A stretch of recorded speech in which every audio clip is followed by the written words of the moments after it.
Rabbi इश्रह ली सदरी वयस्सिर ली अमरी वहलुल उक़दतम मिन लिसानी यफ़क़हू क़ौली। अस्सलामु अलैकुम व रहमतुल्लाहि व बरकातुहू। कैसे हैं आप सब? खैरियत से माशाल्लाह। Long time. समर वेकेशन चल रही है। समर तो नहीं लग रहा किसी का? शहज़ादे हैं। मेरे लगते थे समर, कोई मसला नहीं। समर वाले अलग ही शहज़ादे होते हैं, सो इट्स ओके। तो इट्स बीन लॉन्ग माशाल्लाह। और मेरे ख्याल हज के बाद अब मुलाकात हो रही है आपसे। आई वाज ऑन हज, अल्हम्दुलिल्लाह। अल्लाह ताला कबूल करे। आप सब के लिए भी दुआ की थी जनरली, तो अल्लाह ताला आप सबको राहत दे, सुकून दे, इंशाल्लाह अपनी मुश्किलात आसान करे। जज़ाकल्लाह। सो बड़ा इंपॉर्टेंट टॉपिक है और इसका एहसास मुझे स्पेशली हज पे हुआ कि नमाज है वो कितनी इंपॉर्टेंट चीज़ है, कितनी इंपॉर्टेंट चीज़ है लाइफ में। क्योंकि वहाँ जाके बंदा, आपको पता है कि एक अलग ईमान की कैफियत होती है। अगर आप में से उम्रा पे गया या हज पे इंशाल्लाह तो उसे पता होगा। और वहाँ बंदा री एनर्जाइज होने के लिए ही जाता है। रेगुलर पढ़ता है नमाज, आपको पता है माशाल्लाह 5 नमाजें रेगुलर वहाँ पढ़नी पड़ती है। ऑफ कोर्स जाता है इसलिए बंदा। तो वहाँ जाके मुझे ज़्यादा एहसास हुआ कि वाकई यार इस चीज़ की तो बड़ी अहमियत है। जिस स्ट्रेस के माहौल में हम रह रहे हैं, जिस तरह के जहनी मसाइल खड़े हो चुके हैं, ठीक है ना। हमारे दौर में बहुत स्ट्रेस चल रहा है, हमारी रूटीन्स बहुत स्ट्रेसफुल है और हम अल्लाह माफ़ करे फितने इतने ज़्यादा हैं, डिस्ट्रैक्शन इतनी ज़्यादा है, ठीक है। तो ये तो बहुत रेलेवेंट चीज़ है, बहुत रेलेवेंट चीज़ है। मुझे वहाँ जाके एहसास हुआ, तो मैंने कहा वाई नॉट लेक्चर इस पे डिज़ाइन किए जाएँ, इस टॉपिक पे। तो अगर मुझसे को पूछे देखें कि वो एक चीज़ बता दें जिस पे मैं वर्किंग करूँ, वर्थ इट भी है वो चीज़, वर्किंग करने का मुझे फ़ायदा भी होगा, रिटर्न भी होगा और मेरी उस चीज़ को ठीक करने से बहुत से मसाइल हल होना शुरू हो जाएंगे, तो मैं इंस्टेंटली कहूँगा नमाज। क्योंकि ये मैं नहीं कह रहा, एज ए साइकोलॉजिस्ट मैंने, आपको पता है कई बार मेंशन किया है, अल्हम्दुलिल्लाह मैंने अपने शौक़ से साइकोलॉजी में डिग्री भी की और अल्हम्दुलिल्लाह चूँकि इस्लाम पे मैं बात कर रहा हूँ काफ़ी अरसे से, तो एक ग्रुप है इस्लामिक साइकोलॉजिस्ट का, बड़ा प्रोफेशनल ग्रुप है व्हाट्सएप पे, जिसमें माशाल्लाह मुसलमान दुनिया के मायनात साइकोलॉजिस्ट हैं, मलेशियन, इंडोनेशियन, बहुत माशाल्लाह बड़े बड़े नाम। मलिक बदरी फौत हो चुके हैं, लेकिन ये कि बहुत बड़ा नाम है, is the father of Islamic psychology. तो ये जो पॉजिटिव साइकोलॉजी है ना, जो अभी नई फील्ड है, अगर आप में से किसी को पॉजिटिव साइकोलॉजी का मतलब है, बिल्कुल न्यू फील्ड है। पॉजिटिव साइकोलॉजी बेसिकली इसलिए बनी थी क्योंकि मार्टिन सेलिगमैन ये बानी है पॉजिटिव साइकोलॉजी का। इसने ये एक रिसर्च की कि जो क्लिनिकल साइकोलॉजी ना वो नेगेटिव साइड में ज़्यादा है। यानी एक चीज़ होती है कि आप एक बंदे को बता देना उसका डिसऑर्डर क्या है नाम लेके, तो वो डिसऑर्डर उससे ना भी हो तो हो जाता है। नेगेटिव साइड है साइकोलॉजी, ठीक है। जैसे आप मेरे पास कोई मसला लिख रहे हैं, मैं आपको कहूँ कि आपको बाइपोलर मेनिया डिसऑर्डर, अब आप उसके सिम्टम्स पढ़ना शुरू कर देंगे, आपको वाकई बाइपोलर है। यानी जब मैंने आपको बता दिया ना, तो मैंने आपकी आधी हिम्मत तोड़ दी, ठीक है। लेकिन जब वाकई मुझे श्योर है डायग्नोसिस कुछ है, तब तो बताना पड़ेगा। लेकिन थोड़ी सी बातें सुन के मैं कह दूँ आपको ADHD है, अटेंशन डेफिसिट हाइपर डिसऑर्डर है, ठीक है। मैं आपको कह दूँ आपको OCD है, आपको जो है ना बार बार हाथ धोते हैं, आप बार बार आपको कोई कंपल्शन होती है, आपको OCD ऑब्सेसिव कंपल्सिव डिसऑर्डर। तो उसने यही कहा कि जो क्लिनिकल साइकोलॉजी ना वो एक नेगेटिव चीज़ ढूंढती है और वो नेगेटिव चीज़ इंसान को बताते हैं और फिर वो नेगेटिव चीज़ को हल करने का सोचते हैं। तो why not tell them about their strengths, ठीक है। जैसे पॉजिटिव साइकोलॉजी की ये अप्रोच है, मैं आपको बताता हूँ। अगर कोई OCD पेशेंट आएगा ना मेरे पास, तो मैं उसे एज ए मुस्लिम साइकोलॉजिस्ट इस तरह काउंसिल करूँगा, ऑल्दो OCD का भी सोल्यूशन बताऊँगा अगर उसे वाकई ही OCD हो।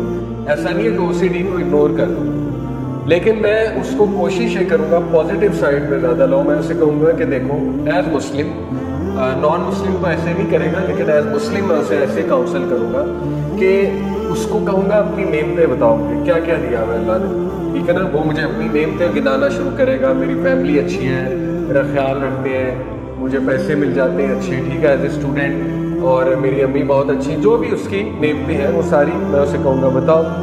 उसके बाद हम उसे कहेंगे कि देखो अल्लाह ने तुम्हें इतना कुछ दिया, उसके बदले अगर OCD दे दिया तो क्या मसला है। हर इंसान की ज़िंदगी में कोई ना कोई मसला तो चलता है, अगर उसके बदले OCD थोड़ा सा तुम्हें है तो क्या मसला है। लेकिन नबी सल्लल्लाहु अलैहि वसल्लम ने कहा कि मोमिन को कांटा भी नहीं चुभता उसकी गुनाह माफ। सोचें जिस बंदे को OCD है, वो स्ट्रगल कर रहा है OCD से, اس کو ثواب ملے گا کہ نہیں ملے گا؟ وہ صبر کر رہا ہے، اسٹرگل کر رہا ہے، اس کے گناہ معاف ہوں گے کہ نہیں ہوں گے؟ ٹھیک ہے، تو یہ پازیٹیو سائیکالوجی کا طریقہ ہے کاؤنسل کرنے کا، کہ اس کو ایکسیپٹ کرا دو اس کا مسئلہ. کیونکہ میں آپ کو بتاؤں کبھی کبھی مسئلہ ایکسیپٹ کرنے سے نا حل بھی ہو جاتا ہے، اور یہ کئی کیس اسٹڈیز ہیں اس میں کہ او سی ڈی پیشنٹس کو ان کا مسئلہ ان کو ریئلائز کروایا گیا تمہیں یہ ہے، ٹھیک ہے، ایکسیپٹ کر لو، ایکسیپٹ کیا حل ہو گیا. یہ کئی لوگ ہیں ایسے. ٹھیک ہے، تو یہ پازیٹیو سائیکالوجی کا اصل میں پہلو یہ ہے کہ اس بندے کو اس کے پازیٹیو ٹریٹس بتاؤ، ہوپ پہ بات کرو، کریج پہ بات کرو. ٹھیک ہے نا، اس کو ذرا بتاؤ تمہارے اندر اسٹرینتھ کتنی رکھی ہے اللہ نے، ریزیلینس کتنی رکھی ہے تمہارے اندر، تمہارے پاس نعمتیں کتنی ہیں. تو بہرحال مسلم جو اسلامک سائیکالوجسٹ ہے نا، یہ شروع سے پازیٹیو سائیکالوجی پہ ہے. اس کا بانی تو انگریز ہے، مارٹن سیلک مین ہے، لیکن آپ ابن القیم کو پڑھیں گے، 13ویں صدی کے اسکالر ہیں امام ابن القیم، 13ویں صدی کے اسکالر ہیں، جب سائیکالوجی تھی ہی نہیں. سائیکالوجی آپ کو نا 18ویں صدی کی ایجاد ہے. اگر آپ ہسٹری آف سائیکالوجی پڑھیں تو انہوں نے 13ویں صدی میں پازیٹیو سائیکالوجی کی باتیں کی، ساری نفسیات کی، روح کی، قلب کی، نفس کی. یہ اسلام میں نفس کیا ہے، روح کیا ہے، قلب کیا ہے، ٹھیک ہے، نفسیات کیا ہے، نفس امارہ کیا ہے، نفس لوامہ کیا ہے، نفس مطمئنہ کیا ہے، یہ ابن القیم نے بہت ڈیٹیل لکھا ہوا. اور میں آپ کو ان کی کچھ رائٹنگز دکھاؤں، آپ حیران رہ جائیں گے کہ یہ آج بات کر رہے ہیں یہ ساری چیزیں. اور نبی صلی اللہ علیہ وسلم نے ظاہر ہے پازیٹیو سائیکالوجی ساری ان کی حدیث میں نظر آتی ہے. ٹھیک ہے، تو نماز جو ہے اس پہ ان سائیکالوجسٹ کے ہمیں میسیجز آتے ہیں کہ انہوں نے ایک بندے کی نماز ٹھیک کر کے اس کے مسائل حل کی، اوکے، اس کے ذہنی مسائل حل کی، اور وہ میں آپ کو پروف کروں گا کیسے. ٹھیک ہے انشاءاللہ. لیکن اس کا یہ ہرگز مطلب نہیں ہم ذہنی مسائل کا رد کر رہے ہیں، یہ بات ذرا قابل غور ہے. دیکھیں جس طرح کینسر ہو جاتا ہے تو ڈاکٹر یہ نہیں کہتا کہ آپ نماز پڑھیں کینسر ختم ہو جائے، وہ علاج بھی کرتا ہے. اس طرح سائیکالوجسٹ یہ نہیں کہہ سکتا کہ آپ نماز پڑھیں اور میڈیسن کوئی نہ لیں. ٹھیک ہے، کوشش پہلے یہی ہوتی ہے کہ نماز کے تھرو ان کی چیزیں کافی حل ہو جائیں. It is one of the ways to at least. دیکھیں جیسے ایک مسئلہ 100 کی سپیڈ پہ بڑھ رہا ہے، نماز پہلا تو میرا بلیف ہے اس کو ختم کر دیں گے، نفسیاتی مسئلے. ٹھیک ہے، لیکن اگر وہ سویئر مسئلہ ہے، لیٹ سے اس کو انہیریٹڈ کوئی مسئلہ آیا ہوا ہے، کیونکہ کچھ ڈس آرڈرز انہیریٹڈ بھی آتے ہیں. ٹھیک ہے، اینگزائٹی انہیریٹڈ ہے، اسکیزوفرینیا انہیریٹڈ ہے. ٹھیک ہے، تو میرا یہ بلیف ہے کہ نماز وہ جو 100 کی سپیڈ پہ چیز بیٹھی ہے نا اس کو 30 پہ لے آئی. اتنا تو ضرور ہے، اتنا تو ضرور ہے، یہ میرا بلیف ہے، مسٹ.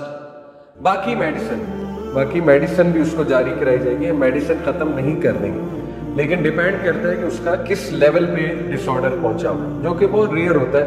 بڑے کم لوگ ہوتے ہیں جن کا ڈس آرڈر اس لیول پہ پہنچا ہوتا ہے کہ انہیں میڈیسن چاہیے ہوتی ہے. ٹھیک ہے، سائیکیٹرسٹ پھر انہیں میڈیسن دیتا ہے، وہ ریئر ہے بہت. لیکن اینی وے، تو یہ میں آپ کو بتا رہا ہوں کئی میسیجز وہاں گروپ پہ آتے ہیں، سکسیس سٹوریز آتی ہیں ان کی کہ ہم نے اس بندے کی نماز ٹھیک کرائی، اسے اس طرح کرائی اور اس کے یہ مسئلے حل ہونا شروع ہو گئے.